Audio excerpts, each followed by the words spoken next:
వినవే యశోదా నీ చిన్ని కన్నయ్యా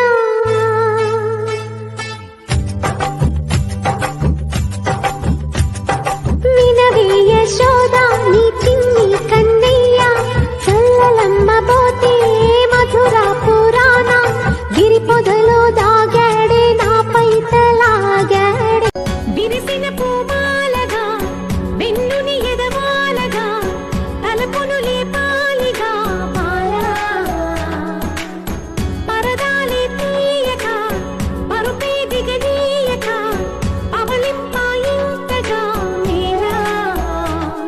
కడవల్లో కవ్వాలు సడి తీస్తున్నా